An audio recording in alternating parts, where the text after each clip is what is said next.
우리가 이제 내 집 마련할 때는 공동명의 정도 하면 어지간하면 절세 전략은 된다. 근데 거기서 안 끝난다 그랬잖아. 맞아요. 갈아타게 해야 된다 그랬잖아요. 네. 그럼 이때 종전주택 먼저 샀던 집을 세금을 한 푼도 안 내고 갈아탈 수 있는 방법이 바로 비과세가 있습니다.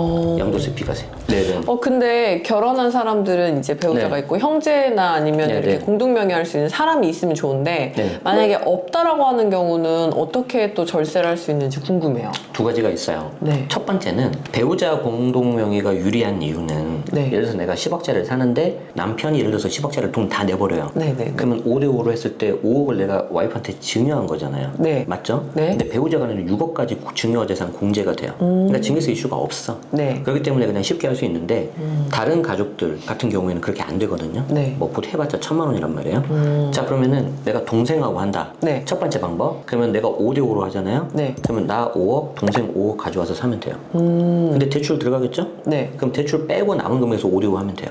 근데 동생이 돈이 좀 없대. 네. 그럼 어떻게 하면 돼요? 6대4, 7대3, 8대2 이렇게 하면 돼. 상황에 맞게. 이해되죠? 네네네네. 자, 그리고 두 번째는 뭐냐면은 여기 표를 한번 볼까요? 여기 표를 보면 내가 필요경비를 내가 없다고 가정을 했잖아요. 네. 계산 편의상. 네. 근데 이때 필요경비를 받을 수 있는 항목들이 있어요. 기본적으로 취득세, 그리고 우리 좋아하는 인테리어 있죠. 네. 인테리어 중에서 좀 약간 큰 공사하는 게 있어요. 네. 그럼 거기에 대해서 세금계산서 받고 뭐 아니면 현금 영수증 받는다든지 아니면 카드 결제해가지고 적격증빙 갖추면은 여기에서 세율이 줄어드는데 가령 내가 이거 필요경비를 1,000만 원을 더 받잖아요. 네. 그럼 밑에 적용되는 세율이 40%잖아요. 그러니까 1,000만 원에 40% 400을 세이브할 수 있어요.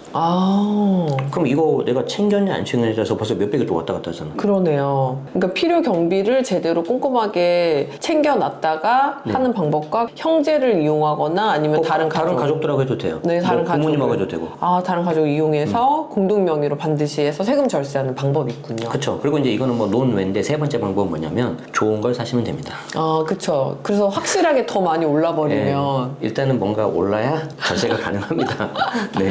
그래서, 그래서 좋은 걸 사야 돼요. 결국 부동산을 잘 사고 그 다음에 세금도 잘 공부를 해야 되긴 하네요. 그럼요. 그래서 기본적으로는 투자가 먼저 돼야 돼요. 그리고 그 다음에 이제 절세를 해야 되지 수익도 안 나는데 거기서 무슨 절세를 하겠어요. 그렇죠? 맞아요. 그래서 맞아요. 뭐 특히 이제 사업하시는 분들 더 잘 아실 거예요. 네. 일단 우리 회사가 매출을 쫙 늘려야 되잖아요. 그쵸. 그래야 이제 거기서 이제 내가 좀 절세도 하고 인건비도 좀 하고 채용도 하고 이렇게 하잖아요. 네. 그렇죠? 이런 식으로 하는 거예요. 근데 얘기를 가만히 듣다 보니까 저도 네. 세금을 좀 잘 안다고 생각을 했는데 막 얘기에 빠져드네요.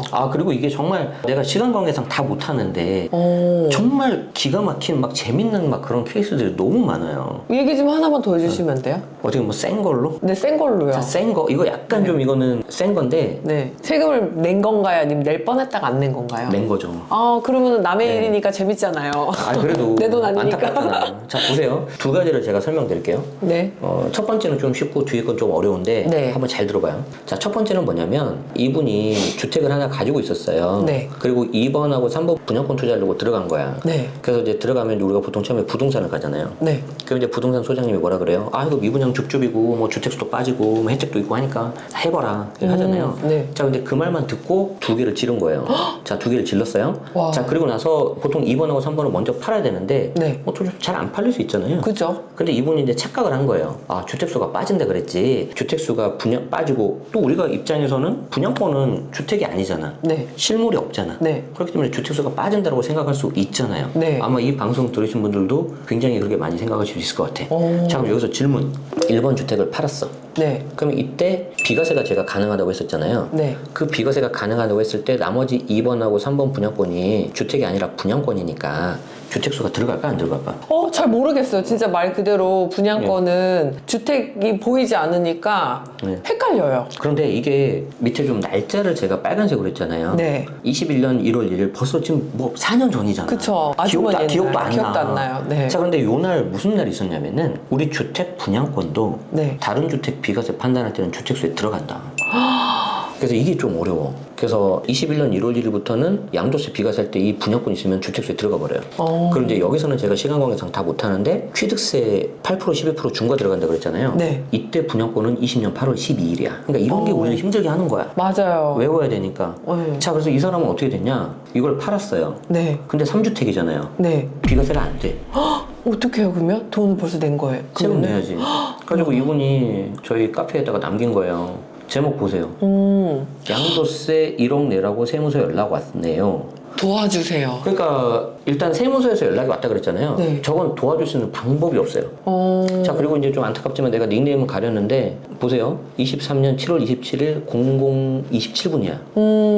잠이 오겠냐고. 잠이 안 오죠. 잠이 오겠냐고. 안 오죠. 그래서 이건 지금 저희 멤버십 하고 있어요. 그러니까 맞고 온 거야. 그러니까 1억을 내고서야 정신을 차리고 세금 공부를 시작하셨군요. 네, 근데 안타깝죠. 너무 안타까워. 1억이면 진짜 큰 돈인데. 자, 그럼 제가 재밌는 거 알려드릴게요. 제일 좋은 방법은 저 1번 주택을 계약서를 쓰기 전에 오시면 제일 좋아. 계약서를 쓰기 전에. 계약서를 쓰는 순간 거의 세금의 99%는 결정이 나버려요. 자, 그런데 내가 계약서를 썼어. 아직 매도 잔금을 안 했어요. 네. 그럼 잔금하기 전까지는 아직 안 판 거잖아요. 네. 그러면 계약서만 쓰고 잔금하기 전에 왔다고 만약에 칩시다. 네. 우리 클래스를 들으러 왔어. 네. 그럼 어떻게 피드백을 주면 될까요? 빨리 2번, 3번을 팔고 1번을 팔아라? 그렇죠. 그렇죠. 금매로 팔면 돼요. 그쵸. 얼른 자, 빨리. 그리고 그런데 두 개를 팔아야 되잖아. 네. 그럼 잘 안 팔리겠죠? 네. 하나만 팔아도 돼요. 왜 그런 줄 알아요? 저 1번 주택하고 네. 예를 들어서 2번 분양권을 내가 팔았다고 해볼까요? 네. 2번 분양권을 팔고 1번하고 3번 두 개 남잖아요. 네. 둘 간에 일시적 2주택 비과세 특례가 또 있어. 그러니까 비과세 특례라는 말이 나오면 여러분들이 그게 공부를 열심히 해야 돼. 내야 될 세금을 안 낼 수 있으니까. 그게 돈 버는 거예요. 근데 이건 얼마 세금 냈죠? 1억 냈잖아. 자, 그럼 여기서 퀴즈. 1억 냈다면 얼마 올랐다는 거야, 저 집? 아까 내가 3억이요. 그렇죠. 그렇죠. 그러니까 저 집 딱 3억 오르니까 보통 3억에서 5억 정도에서 가장 많이 팝니다. 이건 제 나름의 임상 실험이야. 뭐 인증은 안 됐는데. 근데 하도 이제 제가 수강생들이 제가 16년차 강의를 했거든요. 네. 하도 많이 들으니까 딱 이때가 사람들이 제일 이게 발동이 걸려. 3억에서 5억 정도 오르잖아요. 딱 그때 들어온다. 그러면 이제 그게 1억에서 한 2억 정도 왔다 갔다 하는 거예요, 세금이. 네네. 큰 돈이잖아요. 엄청 큰 엄청 큰 돈이에요. 돈이잖아. 네. 그렇기 때문에 저거에 대해서 계획을 잘 세워야 돼요. 그러면은 만약 이분이 먼저 알고 계셨어가지고 네. 분양권부터 해결을 하고 그렇죠. 그 다음에 1번 팔았으면 1억을 아낄 수 있었던 그런 상황이었네요. 그렇죠. 그리고 여기 이제 조금 더 투자 전략이 들어가자는 거죠. 2번, 3번 분양권 중에 좀 더 좋은 물건이 예를 들어서 3번이다. 네. 그럼 2번을 그냥 금매로 파는 거예요. 그리고 3번 남겨두고 1번 두 개 남잖아요. 네. 그러면 3번 취득한 23년 2월부터 3년 안에 1번 팔면 돼요. 그럼 비과세 가능해. 그럼 저거 비과세 받았지? 그리고 3번은 신축 들어가지. 그럼 신축 가져가야지. 그럼 신축을 언제 팔아? 준공되고 나서 4년에서 5년 정도가 수익률이 딱 좋아. 그러면 딱 이게 로드맵이 딱 나오는 거야.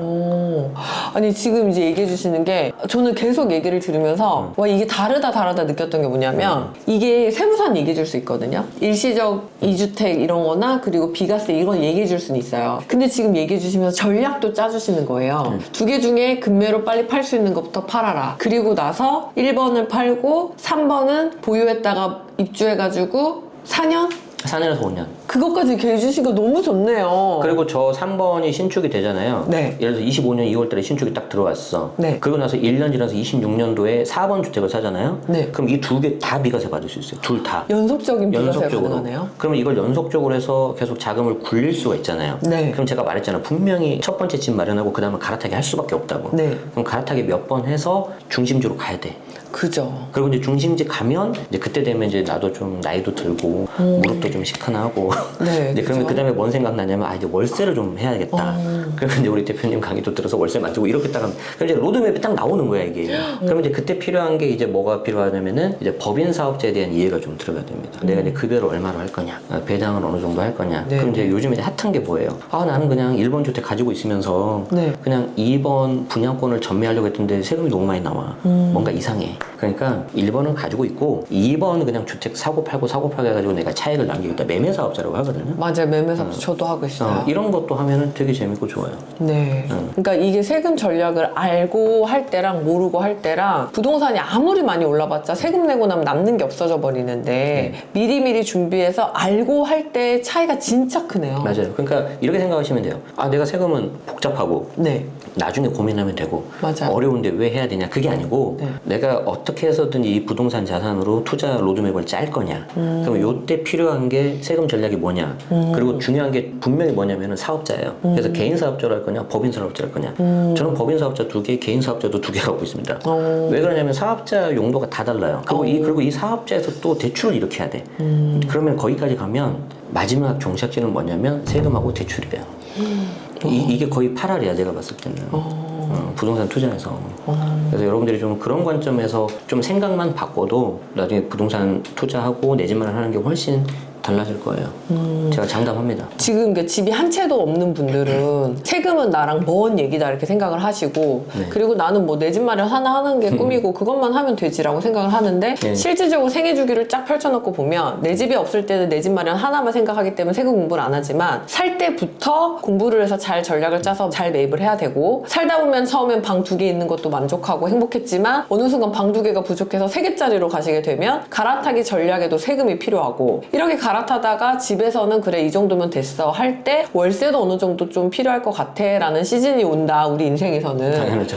그때 또 세금 전략이 또 필요하다 그래서 매 순간순간 생애 주기에 따라서 세금을 알고 모르고에 몇 억이 왔다 갔다 거리네요. 네네. 정말 뭐 작게는 몇 천만 원 다니고 근데 그 돈도 엄청 큰 돈이잖아요. 그럼요. 말이 그렇지 세금 고지서를 몇 천만 원짜리 몇 억짜리 딱 받으면 숨이 탁 막혀요. 없는데 이 돈이 없는데 세금을 내라고 하니까 진짜 숨이 네. 막혀요. 네. 네, 그래서 꼭 그거를 좀 알아두시면 좋을 것 같고 먼저 해본 사람들 이야기를 듣는 게 제일 좋습니다. 네.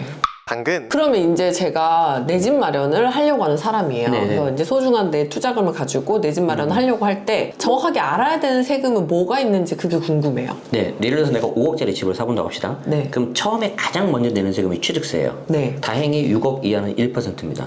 다행이다. 그러니까 이제 500만 원. 네. 자, 550만 원. 네. 자, 그런데 여기서 조심해야 되는 게 있어. 네. 이때 취득세를 살 때 예를 들어서 나는 이제 내가 1번이라고 생각을 했는데 네. 알고 봤더니 네. 같이 살고 있는 엄마 아빠 계시잖아.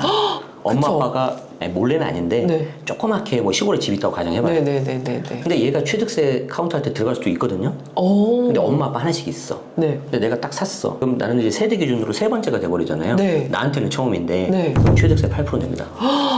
이게 그러니까 나 개인한테 부과하는 게 아니라 우리 집 전체 네, 개수로 세대 기준으로. 자 그러면은 취득세가 7% 차이 나죠? 네. 5억이에요. 5, 7에 35, 3,500. 그러니까 그러면 금방 3,500이 날라가 잘못하면. 어. 여기서 이제 많은 분들이 오해를 하시는 게 뭐냐면 네. 아니 우리가 이게 세대 기준으로 봤을 때 기본적으로 주민등록표를 이제 떼면 되잖아요. 네. 주민등록표를 떼니까 뭐 단순히 그냥 분리하고 빠지면 되는 거 아니야? 네. 이렇게 생각할 수 있다는 거잖아요. 맞아요. 제가 이제 지방세 업무를 한 30년 하신 분을 만났어요. 네. 같이 식사를 했어요. 네. 가지고 이제 그분이 말을 해줬는데 작년에 네. 무슨 차세대 무슨 시스템 해가지고 일단 차세대란 말 들으니까 좋아진 거야 안 좋아진 거야? 엄청 좋아진 거야. 네, 엄청 좋아진 것 같아요. 예를 들어서 제 이름하고 주민번호 딱 넣잖아요. 네. 가족 보유주택수 다 나와요. 근데 진짜 그 1년에 한 번씩 홈택스가 제가 팔았던 네. 주택을 다 정리해서 보내주는데 깜짝 놀랐잖아요. 이걸 그러니까. 다 알고 나보다 더 정확하게 알고 있더라고요. 장난 아니에요. 자 그러면은 이제 조금 더 우리가 딥하게 들어갔을 때 네. 내가 만약에 대학생이에요. 네. 대학생이고 소득이 아직 없어. 네. 그런 분은 주민등록 분리했다고 해서 세대 분리가 안 돼요. 그러니까 무조건 되는 게 아니야. 예를 들어서 뭐 다른 얘기인데 이번에 유아인 씨 집을 한 7살짜리가 샀다 그랬잖아요. 근데 유아인 씨 집이 네. 너무 싸게 팔려가지고 또 화제가 됐죠, 최근에. 근데 이제 그 친구라고 해야 되나? 이제 그분 같은 경우에 이제 부모님한테 뭐 많이 증여를 받으셔가지고 그렇게 샀는데 네. 그래도 소득 능력은 없잖아요. 없죠. 7살이라고 네, 들었어요. 소득 능력이 없기 때문에 세대 분리가 안 돼요. 나중에 뭐 한다 하더라도 네네네. 다시 돌아와서 어쨌든 취득세가 이제 세대 기준 주택수 그리고 아주 최첨단으로 금방 알 수 있다. 네. 이걸 조심해야 되는데 순간의 실수로 7%한 3,500이 날아갈 수가 있다. 제 두 번째 직장 연봉 딱 날아갑니다. 그러네요. 그러니까 주택을 취득할 때 첫 번째로 알아야 되는 게 세대 간의 주택수가 얼마큼인지 네. 우선 확인을 해야 되고 네. 그 다음에 내가 만약에 경제적인 능력이 없거나 나이가 어리게 되면 세대를 분리를 했다고 하더라도 분리된 세대로 인정을 안 인정을 받을 못 수 받아요. 있으니까 인정을 못 그 부분도 다시 한번 확인을 해야 되는군요. 네. 자, 그럼 어쨌든 그래서 안전하게 우리가 1% 500만 원만 내고 네. 이제 집을 샀어. 축하할 일이죠. 나중에 뭐 안정적으로 거주도 하고 좀 오르면 되는 거잖아요. 그리고 세금 또 내면 되니까. 네. 자, 그런데 내가 이제 집에서 이제 행복하게 잘 살면 7월 달에 고지서가 와요. 그게 뭐냐면 보유세. 보유세. 재산세가 옵니다. 네. 자, 그런데 우리가 이제 자동차는 보통 다들 많이 있으시잖아요. 네. 우리도 자동차세 내잖아요. 네네. 똑같은 거예요. 근데 5억짜리면은 보유세가 그렇게 많이 안 나옵니다. 한 40만 원, 50만 원? 생각보다 안 나와. 네. 그러니까 내가 이 집에서 한 5년 동안 살았다. 얼마 안 돼요. 한 2, 300밖에 안 돼. 근데 그게 훨씬 나을 수 있겠죠? 네. 자, 이제 내가 5년을 살았어요. 한 얼마 할까? 한 3억 올랐다고 해볼까? 네, 3억. 기분 좋게. 네, 3억. 그럼 3억 오르면 우리 세금 얼마 나온다고 그랬어요? 1억이요. 그렇죠. 자, 1억인데 아깝잖아요. 네, 아까워요. 이걸 한 푼도 안 낼 수 있어요. 한 푼도 안 낼 수 있다. 그게 비과세예요. 아, 자, 여기 그렇구나. 보시면 1세대가 네. 국내에서 네. 1주택을 보유하는 경우로 2년 이상 보유하면 비과세가 되는데 만약에 내가 취득 당시 조정대상 지역이었다. 지금 조정대상 지역은 강남, 성구하고 용산밖에 없으니까 네. 그냥 대부분 다 비조정이잖아요. 네. 그럼 내가 보유만 하면 세금을 하나도 안 내. 아. 근데 여기 조심해야 돼요. 여기도 1세대예요. 네, 1세대. 1개인이 아니고 그렇죠. 1세대. 그래서 우리 같이 살고 있는 가족이 다른 주택이 있는지 없는지를 봐야 되고 이게 통과돼서 1주택이다 그러면은 비과세가 가능하다. 근데 재밌는 게 있어. 네. 양도가가 실거래가가 12억이 넘잖아요. 네. 그럼 이건 비싼 집 고가주택이라 그래가지고 이거 넘는 거에 대해서는 세금이 붙어버립니다. 자, 그래서 이거 한번 보세요. 네. 내가 6억에 샀어요. 네. 11억에 내가 팝니다. 네. 양도차익 5억이잖아요. 네. 한 1억 5천 이상 세금 원래 내야 되잖아. 네. 근데 이거 비과세 요건 갖추면은 세금 하나도 안 내요. 아. 그러니까 1억 6천 7천은 그냥 내가 그냥 한 번에 그냥 절세할 수 있는 거야. 너무 좋죠. 네, 네, 네. 자, 근데 재밌는 게 뭐냐면 똑같이 10억에서 15억 돼서 양도차익이 5억이 됐어요. 네. 그럼 얘도 세금이 안 나와야 되잖아, 비과세면. 네. 근데 10억에서 12억까지는 2억에 대해서는 세금이 안 나오고 12억 초과분 3억에 대해서는 세금이 나오는데 네. 아까 제가 3억에 대해서는 세금 1억 나온다 그랬잖아요. 네. 얘는 1억 안 나와요. 훨씬 적게 나와요. 왜 그러냐면 비과세니까. 아. 한 1, 2천원밖에 안 나올 거야. 되게 적게 나와요. 아. 왜 그러냐면은 우리 세법은 그렇게 나름 합리적이야. 10억을 사서 15억이 됐다. 네. 그럼 여기에 대해서 네가 실거주로 잘 했다면은 세금을 최대한 줄여주고 나중에 너가 그동안 모은 돈 가지고 20억짜리 집을 가도록 해주겠다. 그래서 세금을 굉장히 적게 해줍니다. 그 들으면 들을수록 계속 빠져드네요. 그러면 내가 내 집 마련할 때 좀 뭔가 자신감이 생기지 않을까요? 자신감 왜냐면 생겨요. 내가 취득세만 일단 부담을 하면 네. 보유세는 그렇게까지 크지 않아요. 그리고 그러게요. 양도세는 얼마든지 내가 비과세를 만들 수 있는데 자 이렇게 할 수도 있어요. 엄마 아빠가 하나씩을 가지고 있어. 네. 근데 나도 하나가 있어. 네. 일단 취득세는 뭐 분리했다가 다시 합가를 했다고 가정할게요. 네. 자 그럼 내가 이거 비과세를 받고 싶잖아요. 네. 어떻게 하면 되냐면 팔기 전에 내가 떨어져 나가서 살면 돼. 아, 2년을 살면 되나요? 아니요, 이 3, 4개월만 떨어져 나가서 살면 돼. 오. 내가 보유는 2년만 하면 되고. 오. 그러니까 무슨 말이냐면 내가 집을 2025년도에 산 거야. 그럼 27년 2년 되면 비과세 되잖아요. 네. 근데 중간에 부모님이랑 같이 합가가 됐어. 그리고 중간에 그냥 떨어져 나와 사왔어. 떨어지고 나서 한 2, 3개월 좀 텀을 두고 네. 팔잖아요. 네. 그러면 2년 보유했으니까 비과세 돼요. 저는 그러니까 1주택인 상태에서 2년 동안 보유를 해야 된다가 아니군요. 매각 당시 양도 당시로 판단을 해요. 그 양도 당시에만 1주택이면 되는 거예요? 당연하죠. 저 몰랐어요, 이거는. 당연하죠. 이거 진짜 알면 알수록 너무 이거 신박하네요. 그러니까 약간 이런 거죠. 뭐 우리가 이제 직장인분들이 많이 계실 건데 네. 나는 연말정산하니까 맨날 토해내는 거지. 근데 옆에 김대리는 계속 환급을 받는 거예요. 근데 내가 바쁘다는 핑계로 아니면 공부하기 싫다는 핑계로 넘어가면 갑자기 세무서에서 선생님 이렇게 환급 받을 수 있는데 왜 안 하셨습니까? 라고 떠먹여 주나요? 안 그러잖아요. 안 그래요, 절대. 네, 그렇기 때문에 이건 내가 챙겨야 되는 거예요. 방법이 많이 있어. 맞네요, 진짜. 많이 있어. 그러니까 이게 비과세가 되게 복잡한데 정리 좀 한번 해주실 수 있나요? 이런 거 부탁드려도 되나요? 자, 일단은 우리가 이제 시간 관계상 다는 못 하는데 네. 비과세 종류가 엄청 많아요. 자, 우리는 항상 세대 기준으로 주택수를 따져야 된다 그랬잖아요. 네. 그래서 1주택일 때 비과세 받는 방법이 있고 네. 2주택일 때 일시적으로 2주택인 경우, 그러니까 네. 말 그대로 잠깐 2주택이다 세법에서. 그래서 좀 네. 편의를 봐주겠다는 거예요. 네. 예를 들어서 남편 예비 신랑 1주택, 예비 신부 1주택인데 결혼하면은 2주택 되잖아요. 네. 그럼 비과세가 원칙상 안 돼야 되잖아. 네. 2주택부터는. 네. 그런데 그걸 비과세를 막아버리면은 그래도 대부분 결혼하겠죠. 네. 근데 희한한 사람들 꼭 있어요. 결혼 안 하는 사람들. 그럼 이제 이거는 세법이 양보를 해야지. 그쵸. 일lum지 대서잖아요. 네. 맞잖아요. 그래서 이사, 혼인, 봉양, 상속, 1주택 1분양권, 1주택 1입주권 이 경우에 비과세가 가능해요. 아. 그러니까 예를 들어서 이렇게 해볼까? 내가 주택이 하나 있어. 네. 근데 내가 이번에 재개발 투자를 해서 입주권을 샀어. 네. 비과세 받을 수 있다니까 종전주택. 그리고 내가 입주권 신축되면 들어가 살면 돼요. 그럼 그 다음 어떻게 하면 된다고요? 신축되고 나서 또 4년 5년 해가지고 팔고 하면 된다니까. 뭔가. 그러니까 저게 완벽한 갈아타기가 되는 거예요, 저게. 네. 저게 제가 봤을 때는 지금 제일 좋은 갈아타기야. 자, 그런데 여기에 케이스에 안 들어가잖아요? 네. 그럼 내가 주택임대 사업자를 활용해서 비과세를 만들 수도 있어요. 근데 이거는 아주 좋은 혜택이면서 동시에 아주 위험해. 그러니까 여러분들이 꼭 이거를 기억하셔야 되는 게 뭐냐면 우리가 그런 말 있잖아요. 어떤 되게 유명한 사람이 말했는데 선의로 가는 길은 예쁘게 포장돼 있다. 근데 그 속에는 뭐 안 좋은 뜻이 있다 이거잖아. 그러니까 네. 누군가 뭔가 되게 좋은 혜택이 있다. 그거는 안 좋은 것도 있다. 안 좋은 것도 있다는 거야. 그죠. 자, 내가 요 일시적 2주택 방법으로 비과세가 안 됐어. 네. 근데 마지막 쓸 수 있는 방법이 주택임대 사업자 거주택 비과세가 있는데 이거 제가 좀 이따 설명드릴 건데 네. 이 방법을 쓸 때는 아주 양날의 검이에요. 이거 잘못하면은 독이든 성배를 마시는 거야. 그래서 내가 7억 달는 사람 보여줄 거야. 7억이요? 예. 와. 자, 그리고 3주택 이상 할 때도 비과세 받을 수 있는 방법이 있어요. 네. 내가 주택이 3개야. 그래서 예를 들어서 내가 5개가 있는데 네.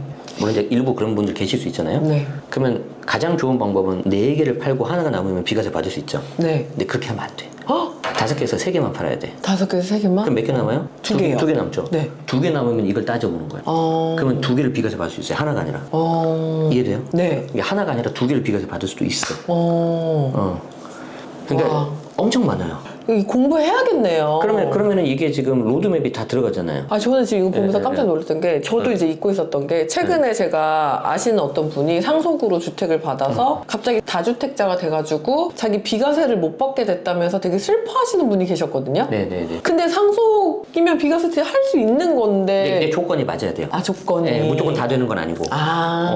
그래서 이제 그 조건을 좀 근데 그분은 아예 알아보시지 않고 그냥 자기 비과세 날라갔다면서 집을 받아도 이게 좋은 게 아니다 한탄하셨거든요. 그리고 이제 상속은 이제 좀 더 공부해 보시면 아시겠지만 6개월이라는 걸 기억을 해야 돼요. 6개월. 6개월. 이제 물론 이제 경황이 없으시고 황망하시겠지만 네. 6개월 안에 뭔가 작업을 들어가야 돼요. 근데 그 케이스가 시나리오별로 다 달라요. 그렇구나. 근데 그에 따라서 또 몇 억이 왔다 갔다 해.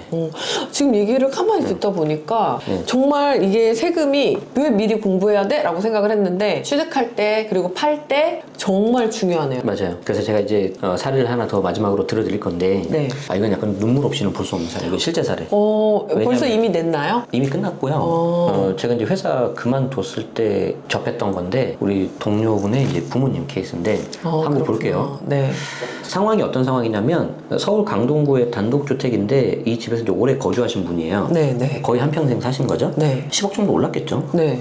오래 사셨으니까. 자, 근데 아까 제가 말씀드린 것처럼 생애 주기에 따라서 투자가 있다 그랬잖아요. 네. 이분이 이제 70대 노부부란 말이지. 그럼 이제 내가 좀 월세 같은 거 받고 싶어 하잖아요. 네. 근데 누구나 막 건물을 사고 이런 게 좀 어려우니까 네네네. 가장 쉽게 할 수 있는 방법이 뭐냐면 오피스텔이잖아요. 네. 그래서 오피스텔 2개를 갖고 있었어요. 네. 여기서 이제 뭐 얼마 안 되겠죠. 한 네. 몇십만 원, 뭐 100만 원 이 정도 됐겠죠. 네. 자, 이 상태에서 주택임대사업자 임대주택으로 등록을 하신 거예요. 네. 자, 그러면 지금도 아마 이 영상을 보신 분들이 많이 오해하실 수 있는데 임대주택으로 등록을 하면 주택수가 빠진다.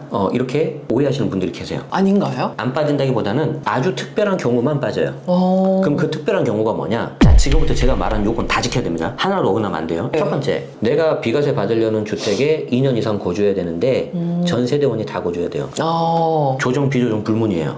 무조건 거주해야 돼요. 무조건. 네. 여기서 이제 첫 번째 한 반 정도 탈락이 됩니다. 네. 우리가 이제 오징어 게임 보면 첫 번째 무궁화꽃이 피었으면 반 정도 날아가잖아. 네. 이게 이거야. 무궁화꽃이 피었습니다네요. 그러니까 나는 비조정이니까 거주 안 해도 되는데 그런 순간 탈락이에요. 그러니까 이거 오징어 게임이다 진짜. 네. 자, 두 번째, 임대주택으로 등록한 거 있잖아요. 네네. 자, 임대주택으로 등록한 게 구청, 세무서 양쪽 다 등록해 하셔야 되고요. 의무 임대기간 준수하셔야 되고요. 근데 임대주택으로 구청에만 등록하면 되는 거 아니에요? 여기 또 나오셨네. 세무서에도 등록을. 세무서 등록해야 돼요. 따로 상담해드릴게요. 네.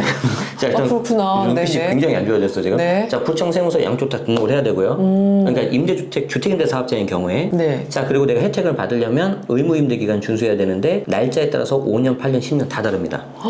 일단 이분은 5년이셨어요. 네. 자, 그리고 중요한 거, 임대 개시했을 때 기준 시가가 6억이야. 수도권 밖은 3억이야. 네. 6억 넘으면 다 어그러지는 거예요. 네. 자, 그리고 의무 임대 기간 동안 5%만 올려야 돼요. 네. 자, 그럼 요 요건을 다 갖춰야 돼. 요 요건을 다 갖춰서 해야 되니까 자, 봅시다. 강동구 주택 거주했죠? 네. 이건 오케이. 네. 이제 무궁화꽃이 피었으면 통과한 거야. 네. 자, 2번, 3번 오피스텔인데 네. 이 오피스텔이 아까 요 요건을 다 갖춰야 되는 거야. 요 요건을 다 갖춰야 되는데 아까 대표님 말씀하신 것처럼 구청만 등록하고 세무서 등록을 안 했어. 네. 자, 그럼 이거 주택수 빠져 안 빠져? 안 빠져요. 자, 그럼 몇 주택이에요? 3주택이요. 자, 강동구 조정이었죠 그 당시에 2019년. 네. 중과 들어가 안 들어가? 들어가요. 들어가죠. 그럼 비과세 돼야 안 돼? 안 돼요. 그리고 이제 문제가 뭐냐면 3주택 중과가 들어가 버려. 양도세 중과. 그죠. 지금은 유예를 시켜놨는데 네. 그러면 양도차익 10억 중에 얼마가 되냐면 7억. 7억.